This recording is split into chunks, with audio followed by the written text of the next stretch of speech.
So I recently observed the same group of kids behaving very differently in two different teachers' classrooms. And I came on here and talked with you guys about how it was really what the teachers were doing that made the difference in the students' behavior. You guys had an interesting question though then off of that. You thought about how, okay, what about though if I am the same teacher and different groups of kids coming in and out of my classroom are behaving very differently? What's up with that? And I think that's a very good question because when we talk about student behavior, there's really two major pieces at play. There is what the teacher is doing, and then there's the group of students. And both of those are factors. There are some classes that are just easier. They naturally are engaged, listening, just a little bit of, focus and direction gets them right back on track. And then there are other classes that are, kind of extra.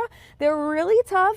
It's like you're doing everything and it still feels like a fight every day. And I think it's important to just acknowledge that reality. Some classes are just harder. No matter what you do, it might never get easy that entire year. It just is how it is. But when we have classes that are just extra hard, I think it's helpful to, number one, just acknowledge it's just going to be hard and that's not my fault. But also, number two, to recognize, okay, I might need to treat this class a little differently than my other class.